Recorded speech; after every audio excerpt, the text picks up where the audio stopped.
You're up and going.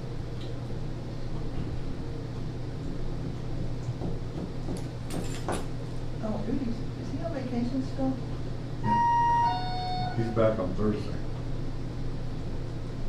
If he doesn't fall in the ocean, he's gonna come back up. You still have that paperwork for them today? Yes. Okay. If they got any questions, then I'll come back up.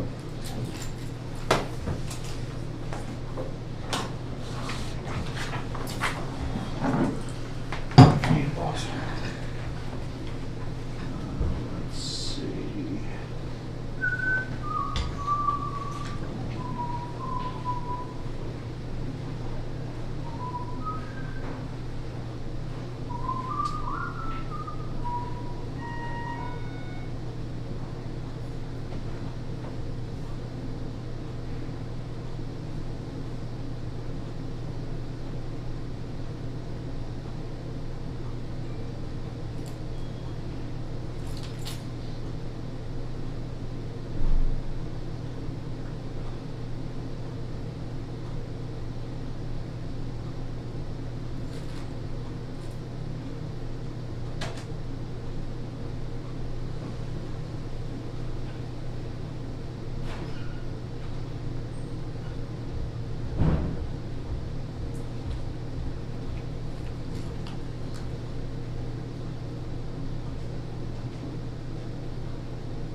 All right, at 9 o'clock, I'd like to call the May 26th Ross County Commissioners meeting to order with the pledge.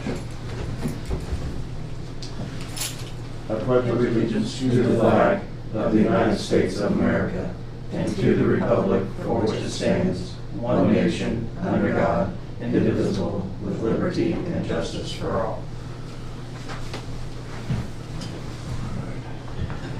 Make a motion to excuse Commissioner Rowe today on vacation. Second. All in favor, say aye. Make a motion to accept last week's minutes. All in favor, say aye. Aye.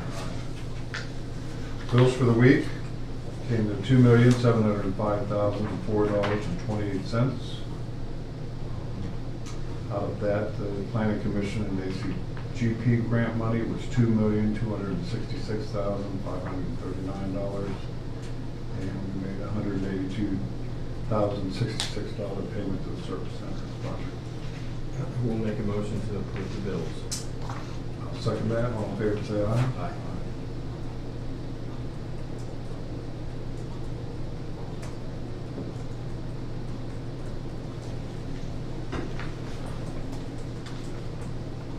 And analysis, $57,708.28. And the big ticket item was Russ Pike Education Service District for occupational therapy services from the Board of DB, $42,637. I'll make a motion to approve the then and now analysis.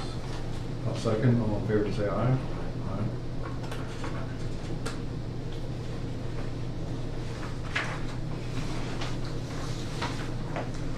Transfer from Children's Services to the Jobs and Family Services Department. This is for the first half real estate homestead, $57,899.88. So second, all in favor, say aye. Aye.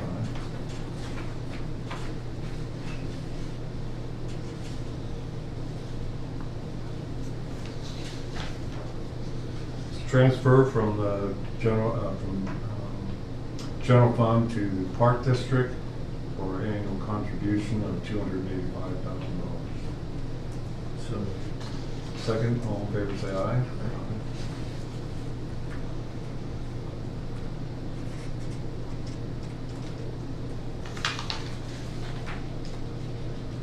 This is a transfer of fund from the prosecutor's office from other expenses to equipment for $149.88 to cover upcoming equipment purchases. so moved.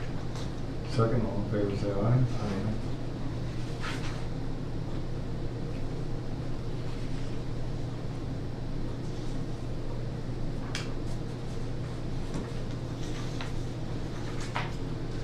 Transfer from the Planning and Development Department from Ross County Admission portion of ACGP grants to the Ross County Octangie Park project. And that's been approved through the Department of Development, $140,000. So moved. Second, all in favor say aye. Aye.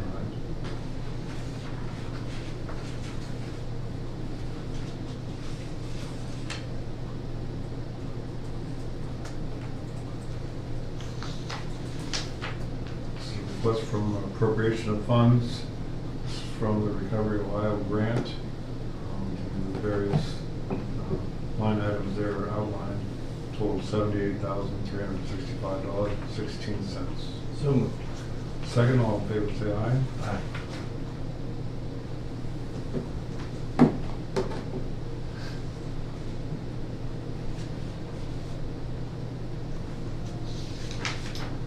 Asset disposal, this is from the engineer's office, and there's a list of things that they are putting to the auction.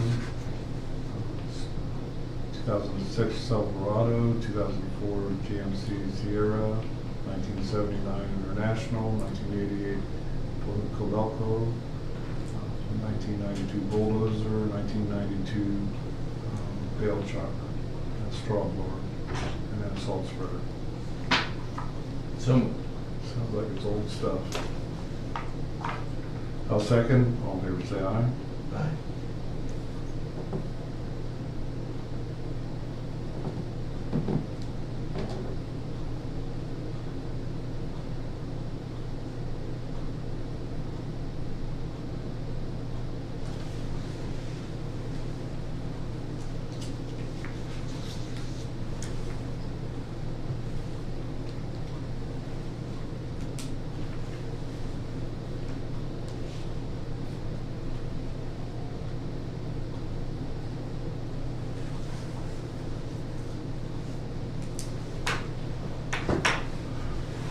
Next, I have a note from Ross County Soil and Water Conservation District to make a contract between GeoFlight LLC for the various GIS services that they have been vacated by retirement. I believe it's the same gentleman's company that was.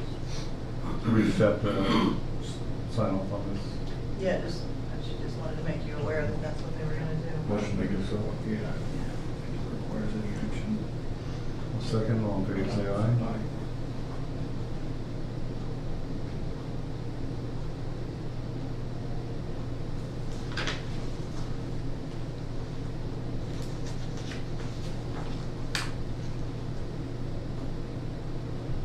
This is a request from the planning department for public posting for the programmatic agreement with the Ohio Historical Preservation Office.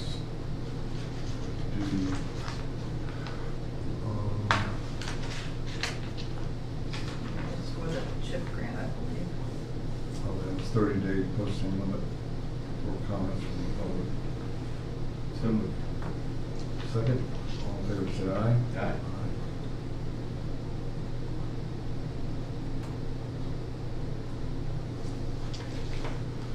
Contract here with Piper Sandler. This is the Adena Health System Bond Securities Agreement that we discussed last week with the people that came in for the security and notes that we have no responsibility in backing, but we signed so they can get the tax-free payments. So moved. Second, all in favor, say aye. Reviewed by the prosecutor. Hmm? Has it been reviewed by the prosecutor? I don't think so. That's probably a good idea. Yeah. Let's have this review budget. Pending review by the prosecutor. I have a contract agreement with CyberGuard's Checkpoint, email security firm, from Andy for cybersecurity protection on 180 computers, $6.01 a month per computer for 3 years. And they have, that's a monthly payment of $1,081.80.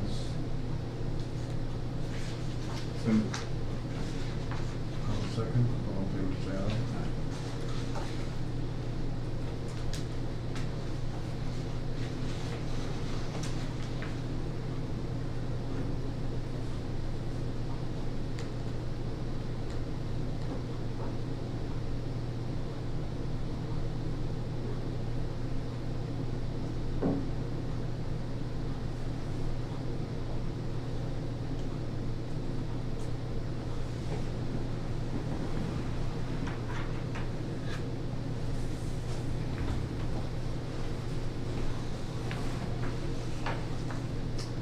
Then we have Gracefield Medical Center Phase 1, plat for the Phase 1 portion of this project.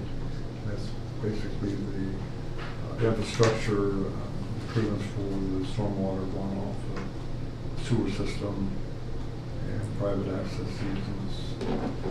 They also want to put a temporary turnaround easement while the construction's going on for the trucks to turn around.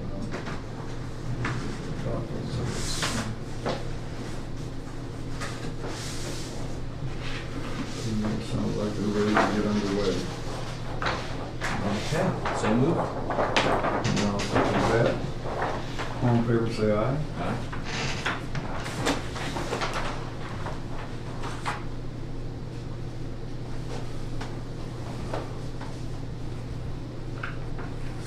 I didn't notice that sitting there in that chair. Pulled a rabbit out of the hat there.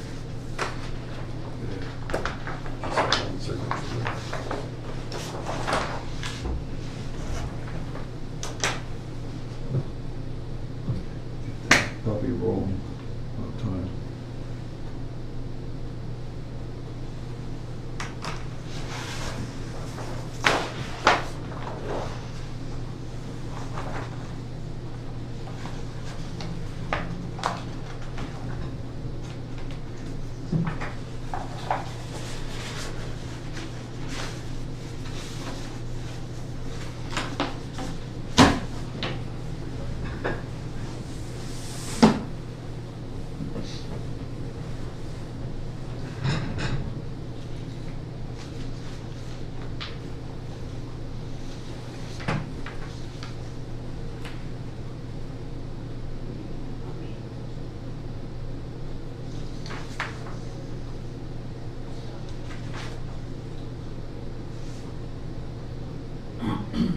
Is there anything we have to do with this Tri-County Triangle? No, that's just Just information. information. Yep.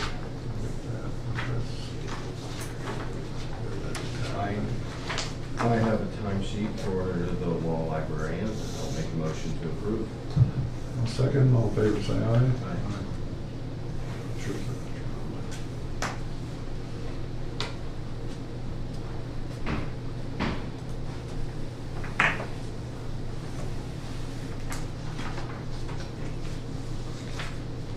That's all the administrative business we have. So Brad, do you have anything? I do. I have a few things. Let's see. I'll share this with you first. This is the site plan. Did I give you one of these last time? This is the site plan for the roof construction on the courthouse. And what it shows, I'll give you a bigger version here, my belief. By the way, the front is great. Well, I meant to tell Danny that just a moment ago. we had a little problem. So we had all the bunting up on the railings, and it rained on it, and it ran. So we had to take it all down and send it back to the flag lady. Oh, it ran like the colors The were? colors ran. Oh, my goodness. So, they're freaking out because they probably, I think they buy that from another company, but they probably send it all over the country, and people are waiting to put it up for July. Well, we put ours up early and it got rained on and we had to take it all down.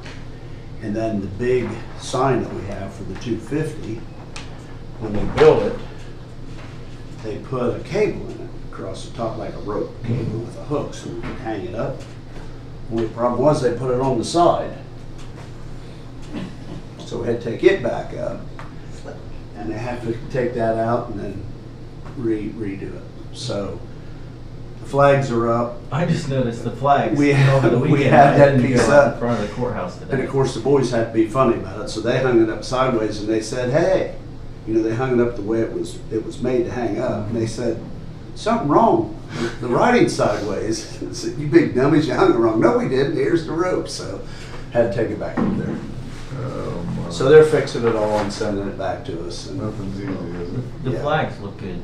yeah, they look great, don't Yeah. they? And we'll have the bunting and stuff up too. Hopefully we'll have it up this week. I just figured you guys hadn't got to that part of it yet. and you were doing We it. had it up. We had part of it up, had to take it down, put the other piece up. Yeah, We have some good blooper videos. yeah. that- I'm glad we found out about. I'm glad we started to put it up. you That's know. why we said we probably should put it up early and see if there's anything wrong. Yeah, So, that'd been bad if we, Waited. waited and then we had some event right out there. and Yeah. it Started raining. it looks pretty nice now, but when it's all finished, it'll It look looks really really nice. nice. Yeah. So this is, let me show you what we have here. So this is, turn this around so you guys can see it. So we're talking about how to shut off and how to keep open access. So this has been updated since I got it, but like on the front, the contractor hasn't shown us yet if they're gonna put scaffolding up. We think if they do, it's gonna all be down Main Street, and that anything you see in green is gonna be closed off, so they're gonna ask the city for Close these off parking Main Street. spaces, kinda like we did on the jail when we did the jail project, so that they can put materials here, and they can also put their dumpster here, and all the stuff will come off and go into this area. But anything that's green, you can see, they wanted to put stuff here, but we were afraid they'd fall through the basement on the old LCMB bank parking lot. You know, I mean, if you have a bunch of metal for the roof and then a lift and, you know, I was just afraid. I didn't want anything to happen there. So we told them no here, but we may try to put some parking in here for you guys and other people too, because if you look at the back of the courthouse here where the parking is, this will be used for lay down here too. So it's gonna take these parking spaces, but of course we save these for the judges and the handicapped people. The little red marks are where we're gonna walk, and after we looked at this red mark comes down here, because this is an employee entrance, and we wanna still be able to let people in there. If they have to close off this temporarily from time to time, and I did give this stuff to Deanna already, and I've talked with some of the judges' staff as well. That one murder case is gonna happen again in September, so they'll shut this off like this again. But what I told the contractors too is that if you do shut this off for any point in time, it can only go to here. Because we want to still be able to get people in the back of the courthouse, and we want to be able to get the officers into the Sally Port. So I think we've got it laid out pretty well. Will the Sally Port entrance, They'll still be able to go in and out here. They won't be, if this is shut off, they won't be able to come in here, just like they couldn't when they had the murder guy in here last week or the week before. You know, they shut this off, and they don't want anybody coming in this way at all. They usually bring them in the back. The armed guards bring them in here and then into this back part of the courthouse. wonderful, I mean, is this gonna be an issue? Well, it's gonna. It's only gonna be it's only gonna be if they have to have it. I told them, you know, you can shut this side down. You can't shut this side down. There's too much stuff happening over here. Yeah. Just shut it down all the time. If you have to take the material off of this roof, it doesn't make sense to try to make them come all the way over here and go over the top of this. So there may be some time when some of this has to come off or it has to be closed or load, but it's only gonna be for a day or two. It can't be for a long period of time. Do we have an anticipated start date by then? Well, last week, I just got the 100% documents. So these are the actual documents for that Phase 1 courthouse roofing. Just got it. So no, we don't have anything yet.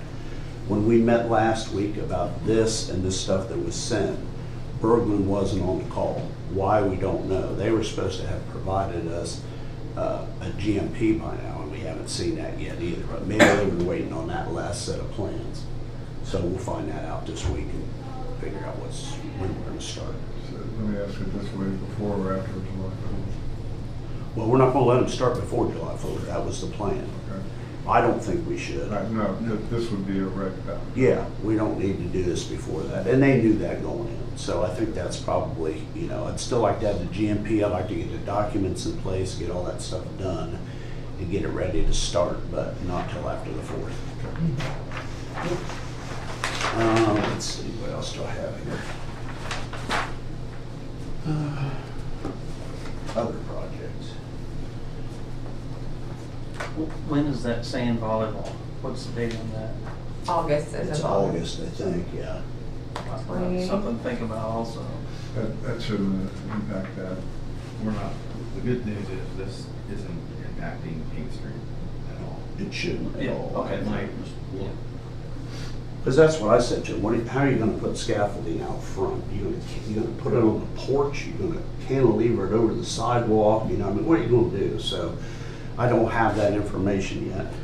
Is the porch covered all the way down or not? No, it's only covered right there. Over the main entrance? Yeah, these two sides are open.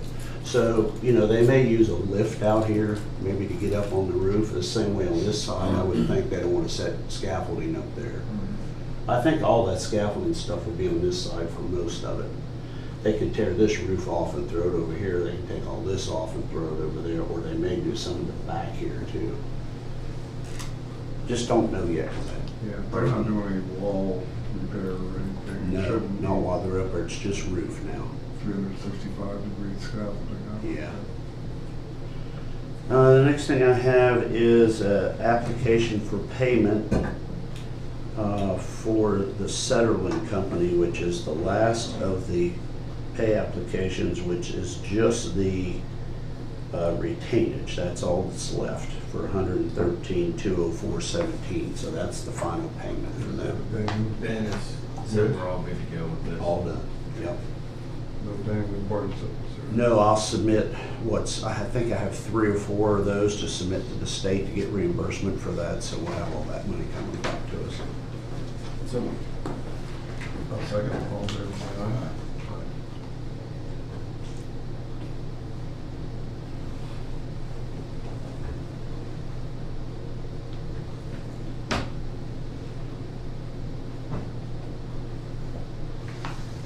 On the sewer project, we had a meeting last week with ODRC, and they have a consultant. They've hired a company to look at the sewer system that they have there. They are going to build some new dormitories out there on what would be the north end of the property, closest to the National Park Service there. And then we have a document that shows where all the pipelines are out there, but the one that we're tying into, they're talking about tearing that out and doing a whole new pipeline all the way up through there, and then a pipeline on the prison side as well. Part of our agreement with ORDC or ODRC was to fix this little siphon, which is there's like a 24-inch pipe that runs all the way from the VA all the way down on the west side of 104, and then it crosses 104 and it goes into the treatment plant. Well, we're gonna tie into that system up on Moundsville Road. So we're coming down we're in front of the VA now. We're coming down through there. We're gonna turn at Moundsville Road and dump into that line. It sits right on. So if you go back Moundsville Road, going towards Uniontown School, there's a road that runs parallel to 104. That's called Cincinnati Avenue. And right along there is where that pipeline runs. Some of the manholes are caving in. They just did a big project there 3 weeks ago, 4 weeks ago. It was close to where those houses used to be, right there where the turn is to go onto Egypt Pike off of 104. They had, if you notice, the roads cut there. They had to bypass the sewer, and they did a bunch of work there, but they're gonna do a bunch more work. And part of the agreement that we had with the prison system was that pipe comes down, and when it crosses that little drainage ditch there at Camp Sherman Park, it's actually built 6 inches higher than it should be on one side.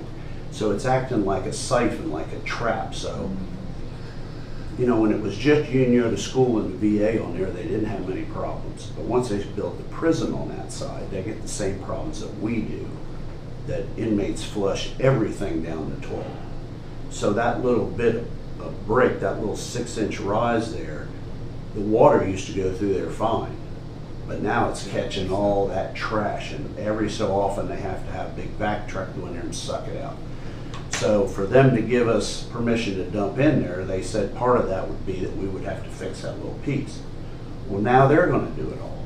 So we had a conversation about, you know, they're like, well, if you don't have to do that, how can you help us with this project? Well, I'm not sure we can, because the ARPA, most of the ARPA money will be used soon. Because if you think about it, we had 10 million when we started. You guys, not you guys, but I think before you guys came in, they used a little bit of that. So we ended up with about we've got a spreadsheet, 9.7, 9.5 when we started. The project bid at 8.9 million. So there's, plus we've been paying the design team for the rest of that. Now we still have the 4 million in the EPA funds, and those are ours to use. We don't have to use those like we do, with the ARPA money. So that's kind of why we've been using it up first before we got to that. But they're so strict, the EPA is so strict on what we can use it for. I'm not sure what it would take to make that work. So we're in those discussions. I just want you to know that. Okay. This is the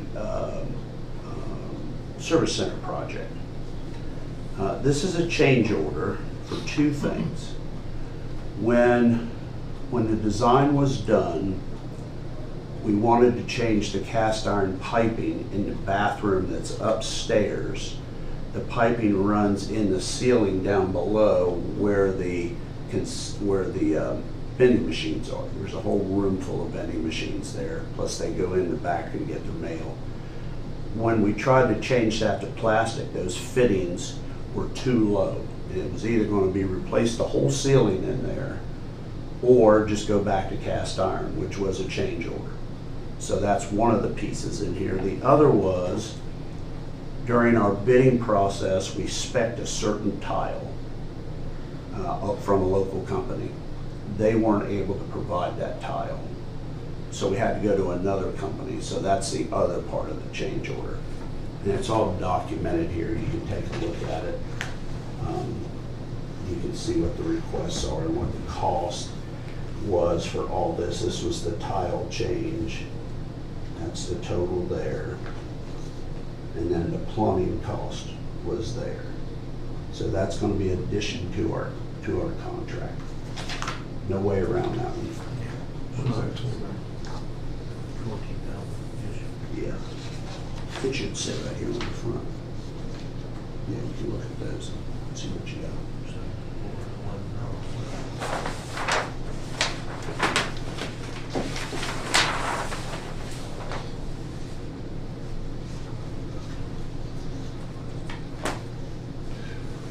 No motion to sign this. Yeah. Second. All in favor, say aye. We'll probably have to fund that at some point. Well, I don't think we need to do it yet. Right, no problem. Yeah. Appropriation or. Wait till we get to that final pay or whatever, then we.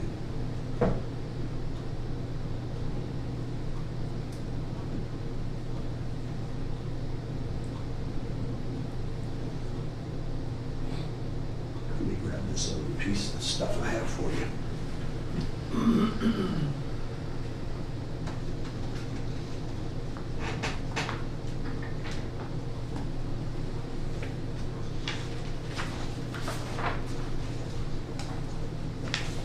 The last thing I have is this was part of the visitor center request from the design team, I guess. This was put out by you guys for these special services. They had to be in last Friday by 12, and we only got one.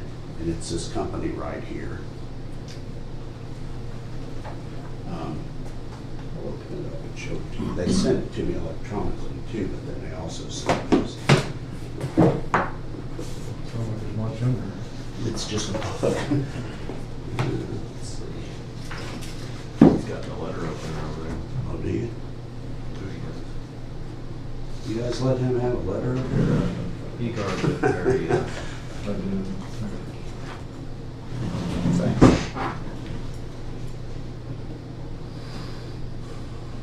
don't know if you're still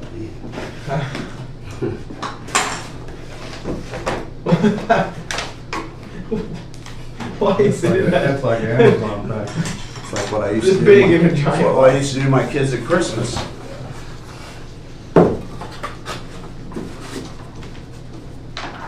What is So this is this now? an This official is like bill? a, So I think we'll give that to the design team and let them take a look at it, to see if that's what they want. I sent it to Devin and Sarah last week, the electronic version, for them to look over, and then they can, I mean, I don't think, unless they want to go back out and try to get more folks, but it seems like this company is really tied to CTL, which is a really good site company, so hopefully that'll service what they need to get moving, because they're talking about starting that construction out there June 1st.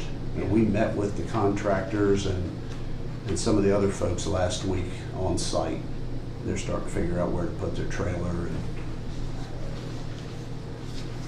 routes to get in and out. Can't bring anything heavy on the new brick road.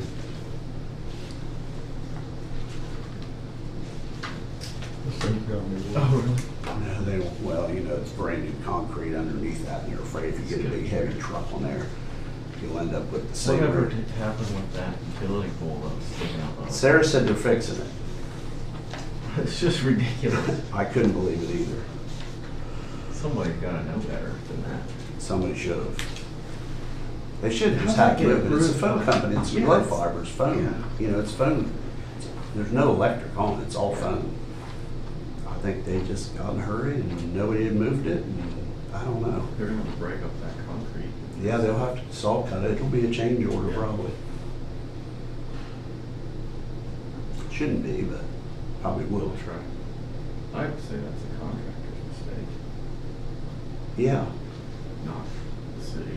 but I don't know, you know, I don't know who manages those projects. I don't know if that's, who was sitting in the meeting from the city, he's had all kinds of jobs. I thought he was the mayor's assistant. Yeah, Clint. Clint, yeah, Clint was in the meeting. And maybe he's overseeing, I mean, there's a lot of stuff going on. Yeah, It's pretty hard to keep track of it all. He's the chief of staff, I guess. He's the Yeah. guy with it.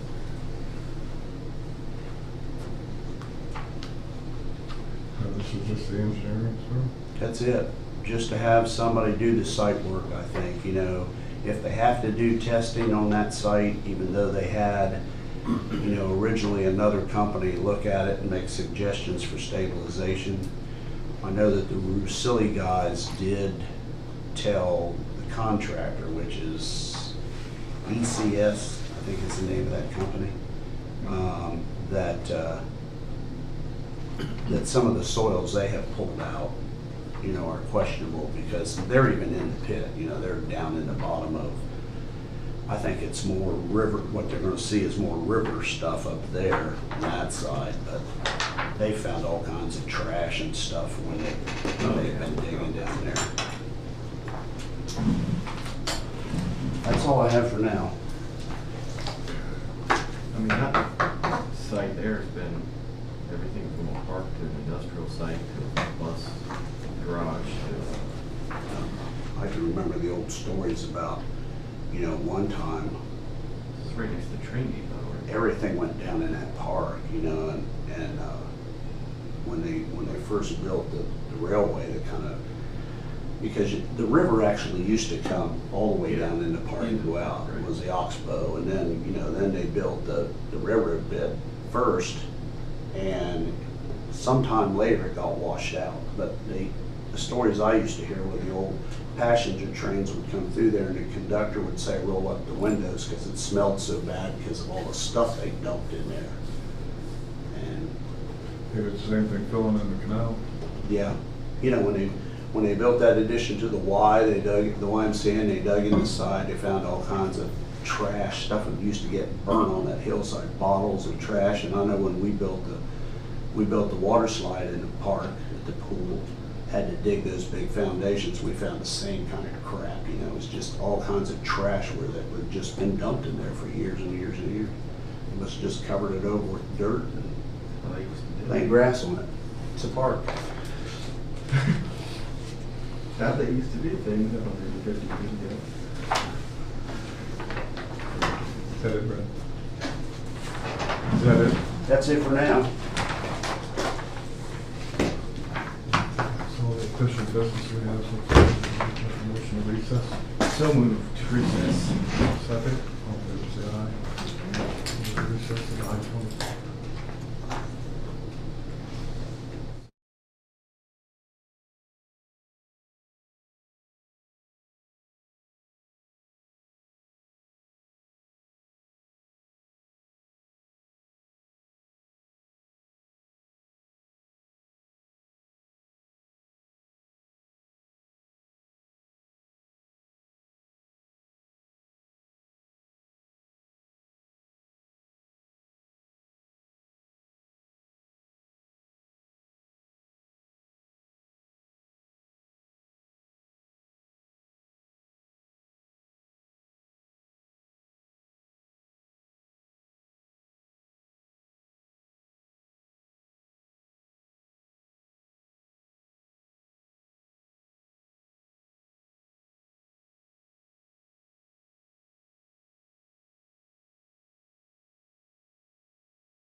people.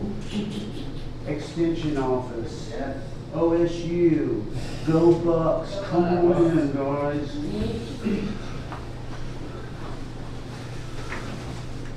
Ryan's out there looking for free parking. Not me, other Ryan. Other Ryan. I left my keys inside. What we got? There you go. There you go. Oh, you already got one there, but there's another one in case you want. Just a reminder so you Yeah. remember what we said. Yeah. It is all yours. I gotta look, I got something. Thank you, Mr. Klein. Yes, sir. Here, I'll give you one. I'll give one for Udi in his app. All right, well, thanks for coming in this morning. Look forward to hearing about your review and progress and anything else you'd like to bring up. So, the floor is yours. All right, thanks for coming. I asked Deborah to bring, she's, used to be SNAP Ed. You remember I was talking about how that program was cut. And we were able to put her on for, I think it was I don't know if it was a 15 or 18 month term contract to do some of the same kind of programming. And so she's finished at a couple of the schools already. And I asked her to bring just some photos that they had shared. I thought you might enjoy seeing those and hear a little bit about fourth grade reviews too. what she's been doing at, you want to remind them what schools you were at, Deborah? So I started December 1st, and I've been to Huntington, Southeastern, and Unioga. And I do a 3-week series. So I'm at every school for 3 weeks. So I've been busy. I started in January, I've been busy. And so we focus on, the first week is nutrition and developing a menu using all 5 food groups. The second week is reading nutrition labels and then calculating how much sugar is in your sugary drinks. And then the third week is on sleep hygiene, which is the one I was a little bit nervous about teaching, and that's the one they're most interested in. So they know that they're not getting proper sleep, which I found really interesting. What have you found out? How would you grade the eating habits and the healthy lifestyles of our children? Well, I don't know about their eating habits, but as far as their drinks, what I am most surprised about is how many of our 4th graders are drinking the energy drinks. They're drinking the Alani and the Monsters and the Celsius. And I think that is what has been so alarming for me, is just the amount of energy drinks and that they're drinking. And then that's why I'm like, and then you can't sleep, you know, and it's part of the problem. And the coffees, the iced coffees. So a lot of them are getting those iced coffees after school. How young? 4th grade. Yeah, and they're getting them after school. Well, they just have a lot of caffeine in them. And then the recommendations is like, you don't have caffeine after 3. Well, if they're getting it after school, that's after 3. And then whenever they can't fall asleep at night and things like that, they're not putting it together. They're not connecting the dots that it could be that they're getting caffeine so late in the day is one of the reasons why they can't wind down and sleep. And then of course the games and stuff like that play into it. I imagine you talked to that point with them. Yeah, we talk. It's a 45-minute class. So, and I have what I'm going to teach, but I always leave room for just spontaneous conversation so that they can ask questions and they can tell me their stories and things like that. Not that I could really go in and like do anything, but then I'll just say, well, you might want to think about this. You might want to think about that. So I try to leave that time for conversation. That's where I learn like what's going on as far as that they're not sleeping. And like I said, I was really surprised with the sleep because I was like, how am I going to teach sleep, right? But I found some research, and then we just talk about, mostly we talk about the things that they can do to help themselves sleep better, which, you know, is staying away from the caffeine, not having a TV or video games in their room, you know, things like that. So Those are all boxes on the checklist that they're they're not checking. Oh, there's so much. Yeah. You know, but the reviews, you'll see, I think I picked out a few that every one of them say, thank you for the sleep lesson. Now I know more about sleep. I mean, that's when I thought, wow, they're really interested in this. You know, it's not a boring subject for them because they know they're not getting the proper sleep. Why do you think parents, I mean, let them have those kind of drinks that young? I don't think parents know. I really don't think they know that how much caffeine is in that. The Alani that's so popular has 200 milligrams of caffeine in it. So a regular cup of coffee has between 75 and 90. So if you think about that, they're getting 2.5, 3 cups of coffee, and they might be getting that after school. You know? One shot. Yeah, so I just don't think the parents know how much caffeine and things are in those drinks. And it looks like a fruity. It looks like, yeah, and I do talk to them about that, how it's marketed. The Alani, you can just look at the can, you can see that is marketed to young girls. You know, it's pastel colors, it's flowers, it's butterflies, you know, so you can kind of tell. And I let them know that, like, pay attention to this, you know. This is marketed to you. They know you're going to like the look of this can, and then that's going to make you want that. And the teachers tell me that carrying an Alani around is like a status symbol. So, The teacher said that? yeah, at Huntington, one of the teachers told me that carrying one of those around is like a status symbol. So, No, I had a little girl try to take mine. at a ball game recently. Almost something up their line. Paws off. I know it's marketed to little girls, but it's also very good, and it's got 100 milligrams or 200 milligrams. yeah. So that's the one thing I see. As far as sugar, I mean, they're drinking the sodas, and we go over that. We actually we figure out how many teaspoons, we convert grams to teaspoons, and then we measure out the sugar, and they look at it. So like 20-ounce Mountain Dew has like this much, almost 20 teaspoons of sugar in it. And the recommended for their age group is no more than 6 added teaspoons for the entire day. So we talk about that, and we talk about reading labels. Some labels have that a can is 2 servings, but you're not going to open a carbonated can and only drink half of it, right? So that's a way to make those numbers look smaller, but you got to be a detective almost to figure that out. So they're very interested in it. They enjoy it, yeah. Yeah, big Duke. Everybody's getting Duke. I'm surprised that they don't have stricter guidelines. Can they get this at school? So every school is different, and it depends their enforcement. Some schools don't allow any of that in, and some schools that it's just not worth the fight, you know. So because it's kind of hard if the parents are approving it for the school not to, you know, say it's okay. So it's different at every school, you know. Well, I would think the teachers would be hollering and screaming because they don't want kids bouncing off the wall. Yeah. Oh yeah, I can imagine, but yeah, it's different with every school, the enforcement, you know. I don't think any schools sell it though, right? No, they don't Not sell anymore. it. It's, yeah. And I know at Huntington, the pop machine, like they have all zero sugar, like one pop Yes. machine. It doesn't come on till the end of the day. Yes. Like the school day has to be over for it to come on. Yeah, yeah, no, they don't sell it at school, they're picking it up, they're buying it, or they're picking it up at the Kroger.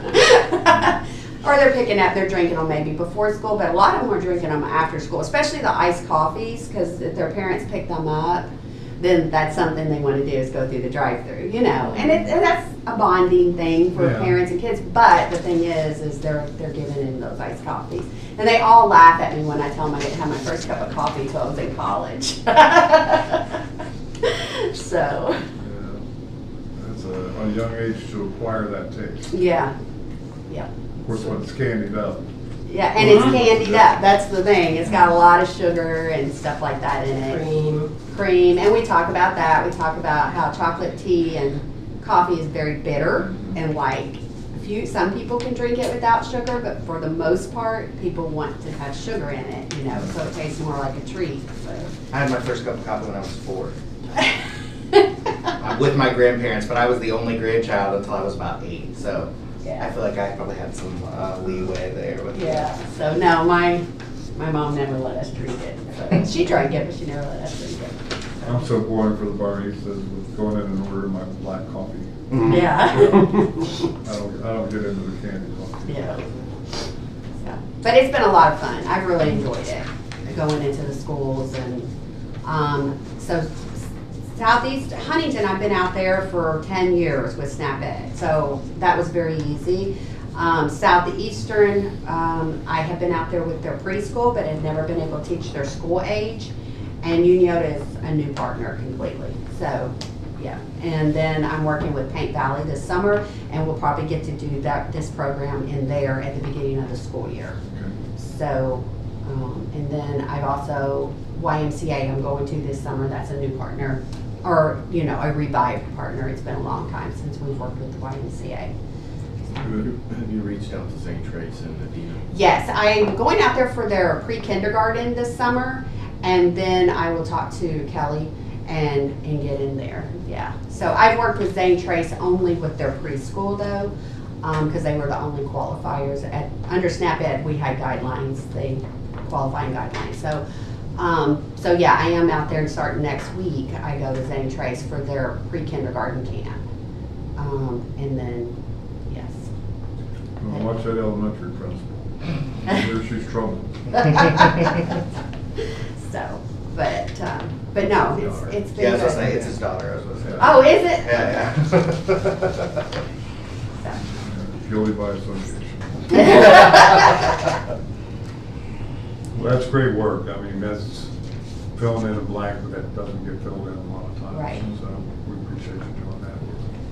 Well, I enjoy it. Thank you very much.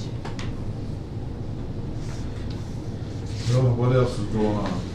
Well, Grants programs? Off of school programs, with Deborah kind of doing some more of what traditionally had been done with SNAP Ed.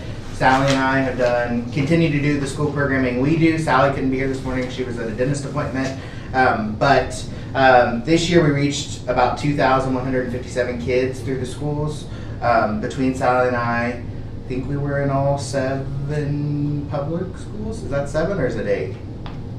7, yeah.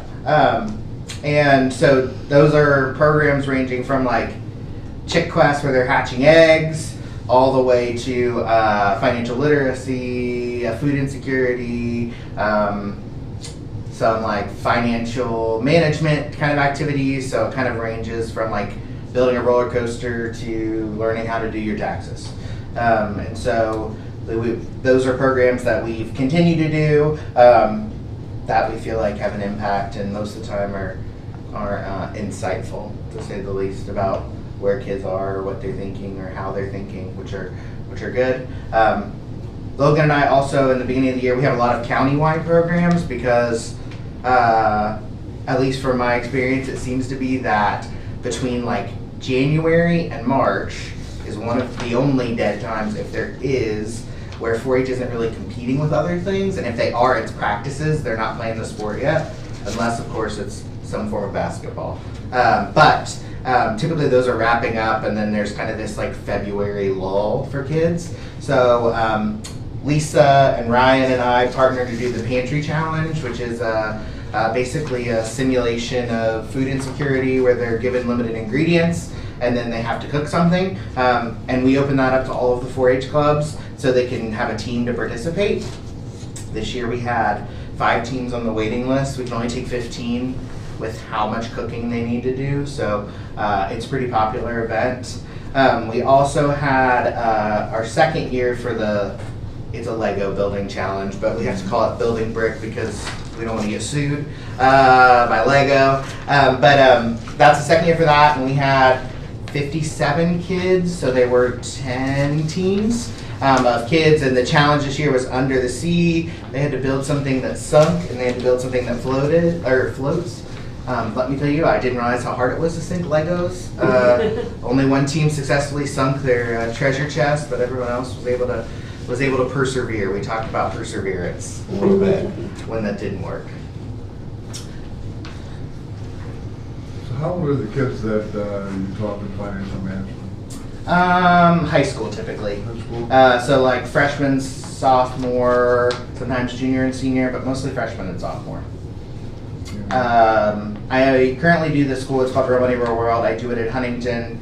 I do it at Zane Trace and Chillicothe. I had every freshman at Chillicothe this year. Okay. How extensive is that? I typically teach it over 5 days. So the first day is like a career, like what careers are you interested in? What would you like to do? What are you interested in like how to get a career, what does that look like? Some of them have ideas, some of them don't. We talk about kind of career tech versus, a college-based career versus a workforce, just immediate workforce career. And then the next day, they get a job at the end of the first day. So then we do their taxes on the second day. So what gets taken out of your paycheck? Where does that money go? What does it help support? So we talk about things like roads. We talk about like local taxes, state taxes, federal taxes. And then once they figured all that out, the third day we talk about banking. So basically, what's a bank account, credit union, checking account, savings account. Most of them have some sort of account now that Atomic does so much of that in the schools. So they're more familiar with that now than I think even when I started the program 4 years ago or 5 years ago. And then the last day is a simulation. So they come into the classroom and there are boards kind of standing around, and they get to spend the money that they figured out their taxes for and put in some savings, and now they get to spend that money as a simulation for 1 month in the life. Okay. And how long does that class last? I mean, 45 to 50 minutes. Total, it would be 3 hours.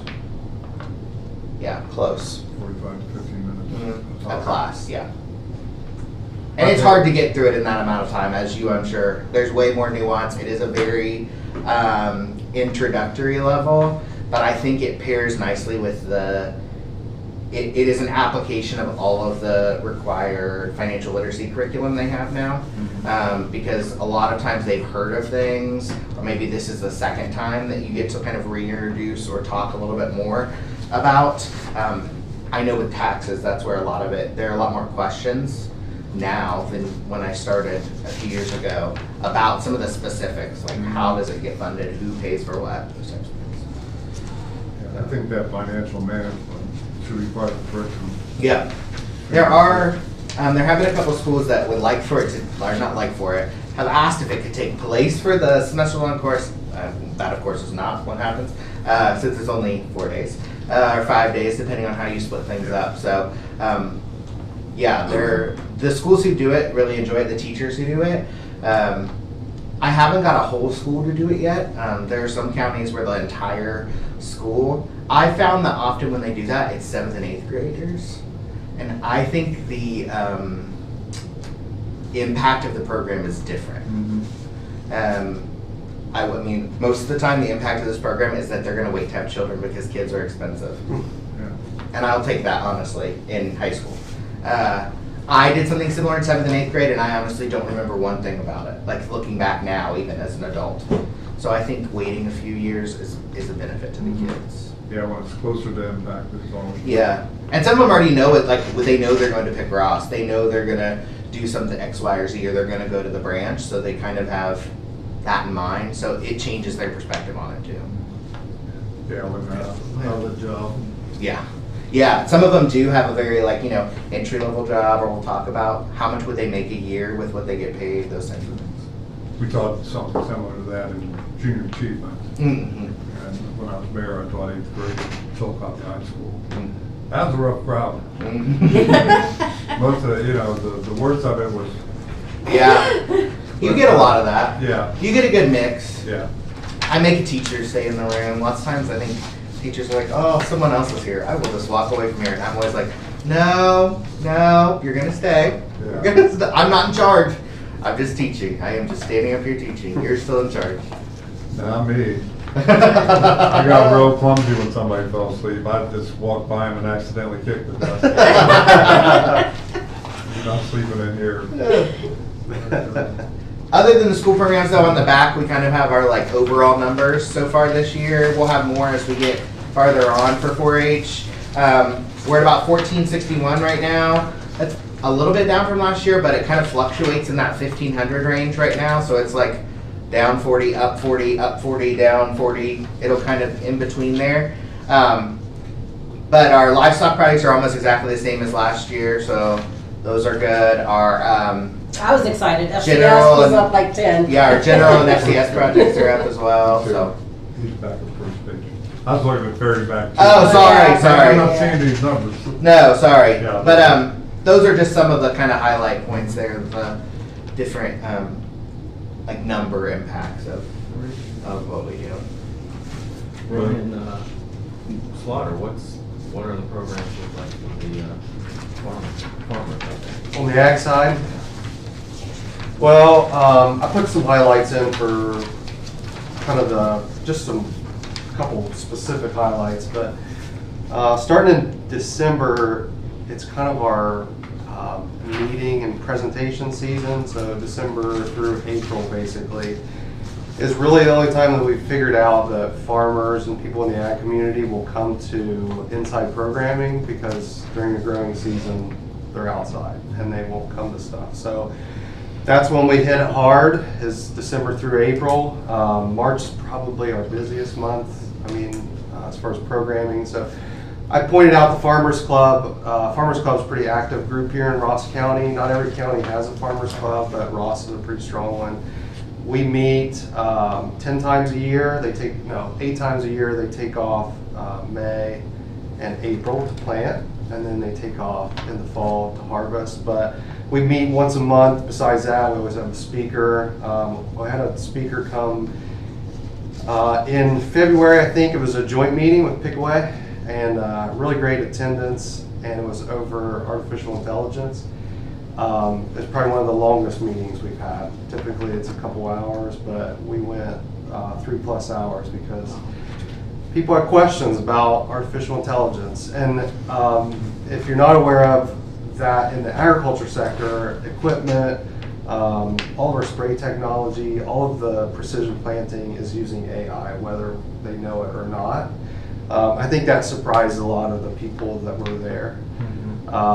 And besides that, just the technology that agriculture is adopting. I always point out that the ag industry is one of the earlier adopters of technology when it comes out, just because of all the precision tools that they use. So that was a really good meeting, which they always, all of them always are, but that was probably one of the best ones we've had. But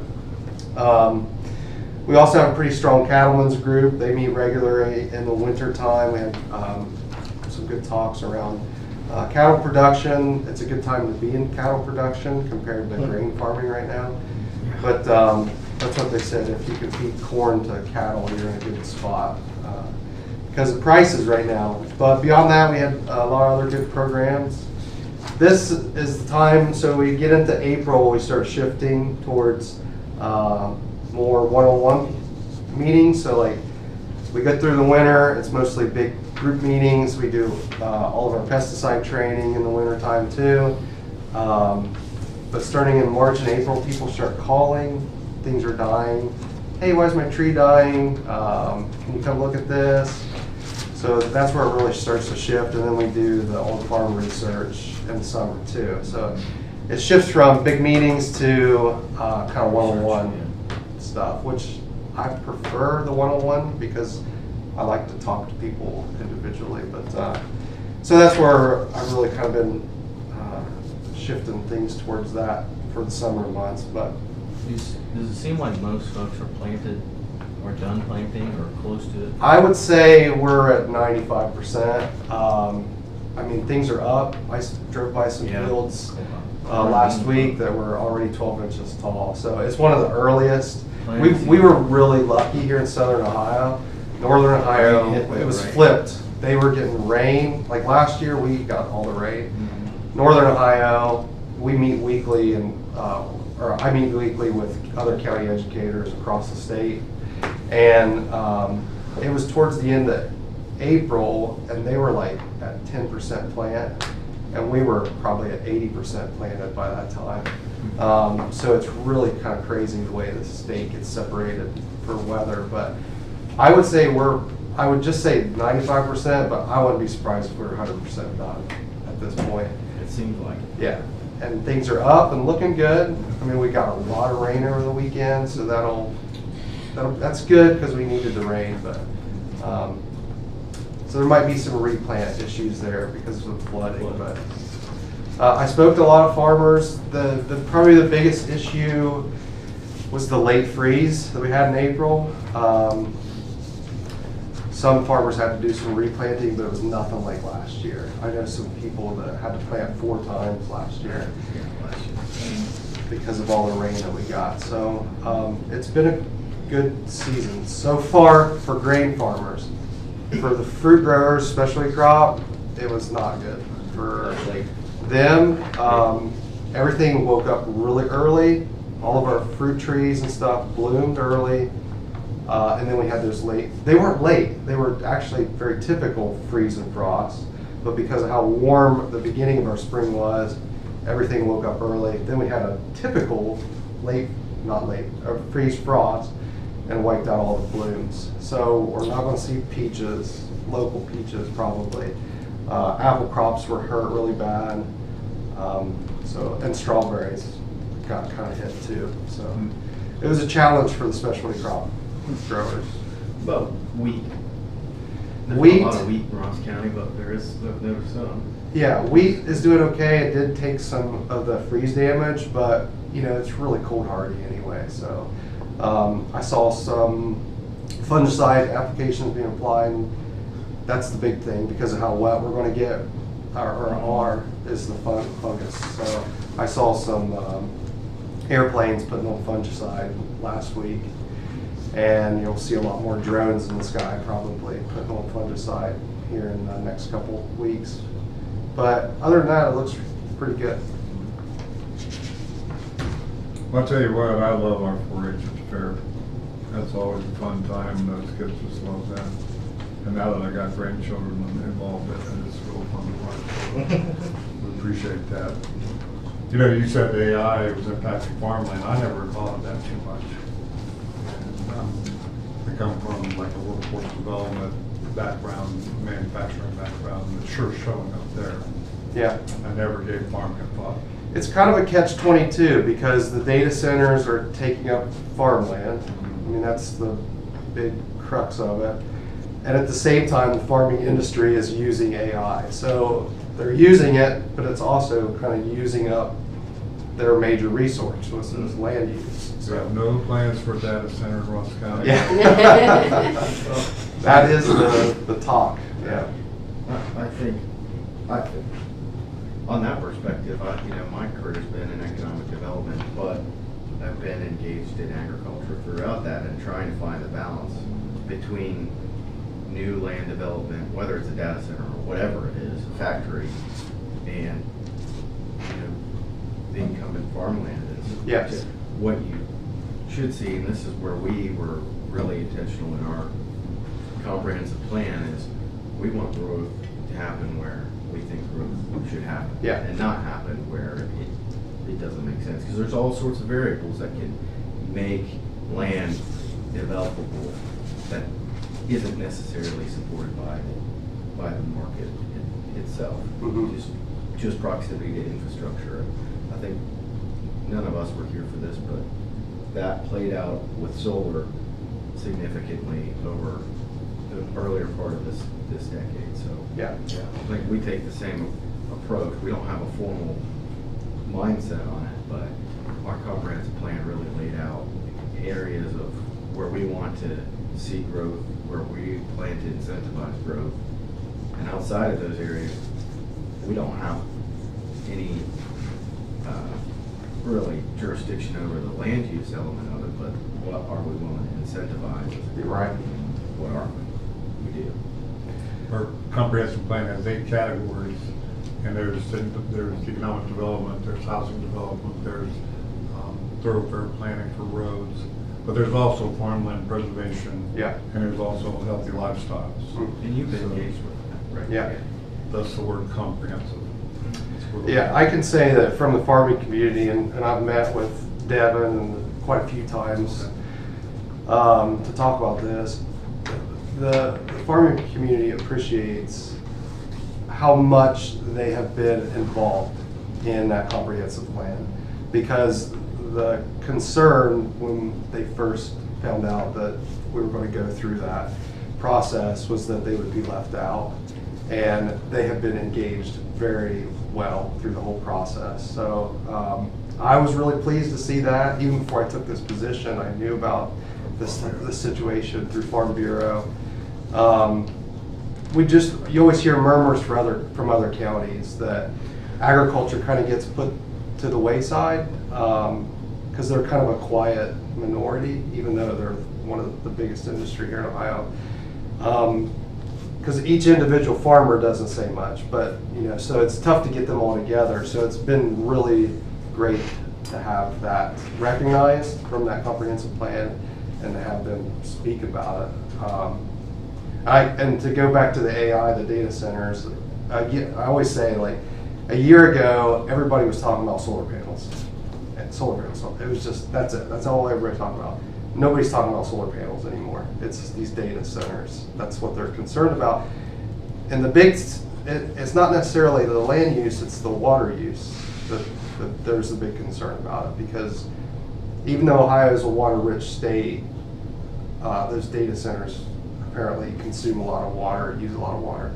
So that's the big concern moving forward, is how much water is going to be chewed up with that industry. Because water's, a necessary resource for our farming community too. So that's kind of what I'm hearing from the murmurs of people that I talk to. We're all local boys, and the guy that's going to take my place, because I'm leaving at the end of this year, he's a local boy too. So I think he'll be in good hands for a while. Good. Not be any city boys coming down from Columbus, Yeah. make it the Judsons down here or something. So, anything else for us? On the back of the FCS one, Deborah and I have been going out. There's a new food pantry that started out in Frankfurt, and that was just kind of there's several pantries here in town, but that was a new pantry, and we've been going every month on the day that they do. We do a food demo. We prepare a food that they can watch us make from ingredients that are there at the pantry. And they can taste it, they can look at us, they can watch us make it, they can taste it. And usually there's been at least 50 people every month. Which, I don't know if that seems like a lot, but in just a morning, it's just one morning a month.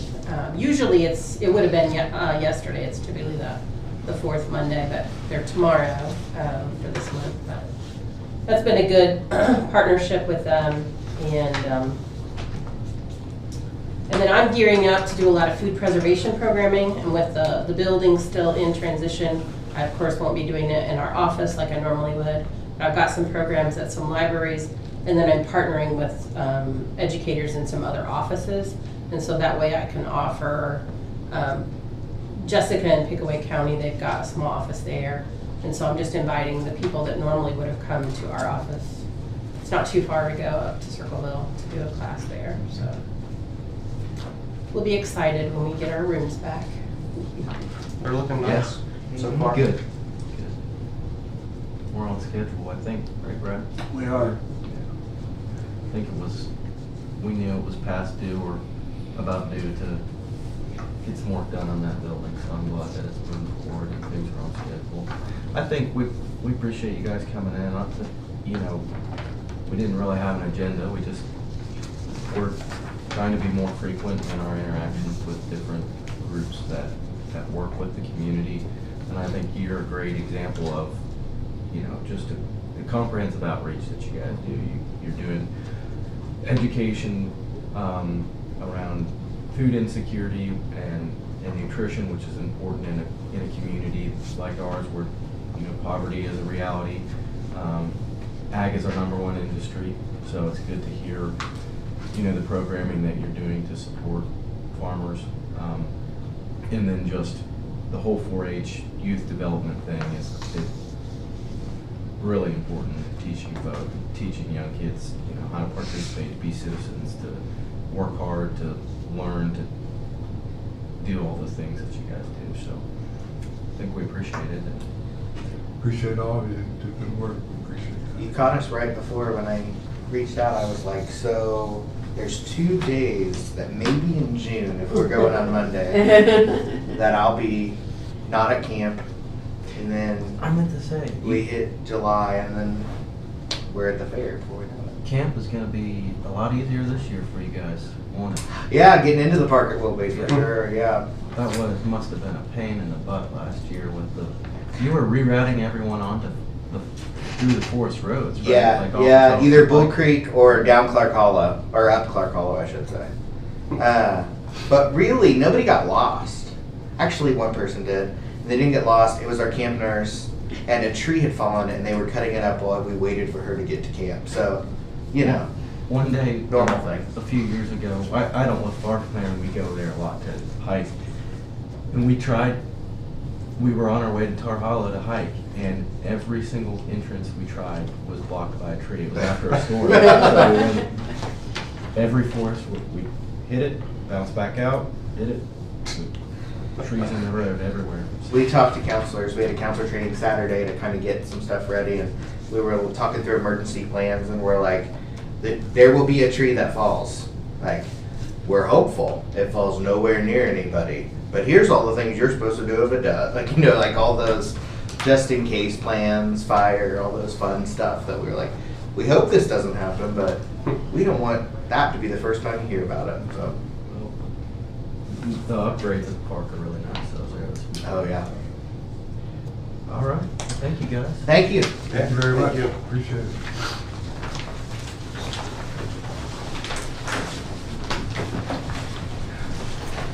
Enjoy the rest of your day. See you guys. Yeah. Have a good week. Yeah. You too. Okay, motion to recess for our trip to Warren. Second, all in favor? Aye.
have an appropriation as well for, it's out of the law complex funds for the steel plate project, just to increase that.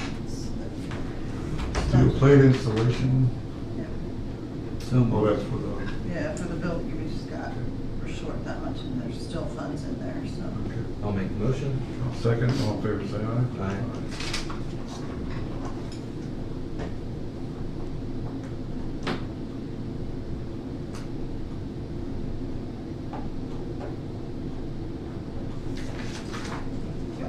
Thank you.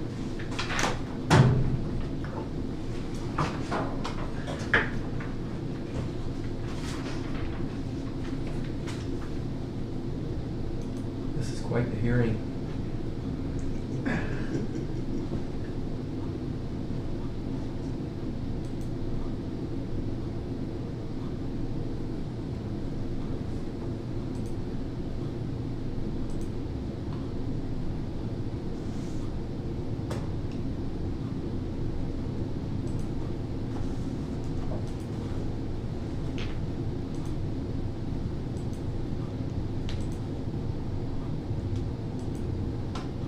Yeah, we didn't even get Kevin Coleman here for this one.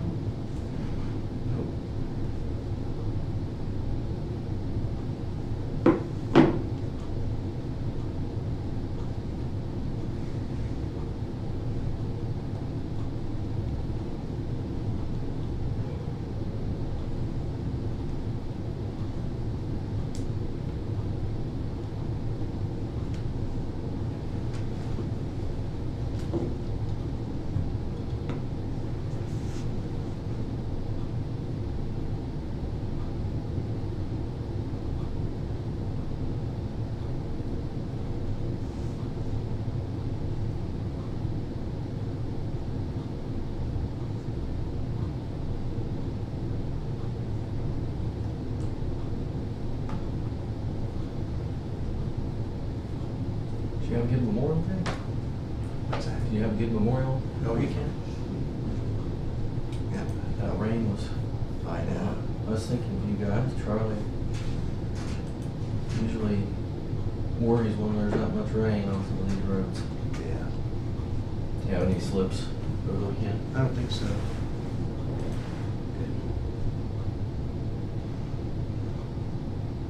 I think it was just high water. Yeah. Well, the river's way out over It the is.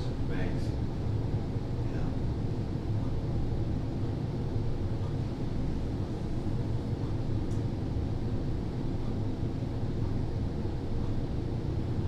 I saw getting in the field there down the bottoms from us.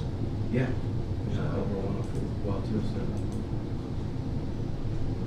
Yeah, it was. It's probably gonna need replanted.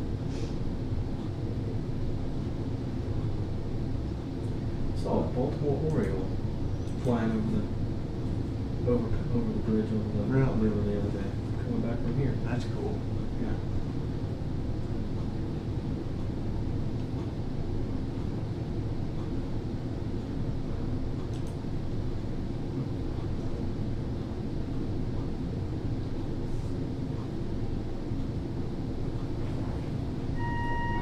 Did you guys pave all of Charleston Pike from one end to another? Did you pave all of Charleston Pike from one end to another, or where did you stop? We just stopped there just past that State 40 road. That's about as far as I went. Yeah. Made it. Yeah, that's, I told you this would be exciting. Man, what a crowd. yeah. Sit down and rest for 5 more, or You know, it started. 15 more minutes. I thought, was it 11:30? Yeah, 11:30 is when this was supposed to be. We didn't have anybody show up, right? No, sir. Well, so you said It's like 11:30. Maytag repairman.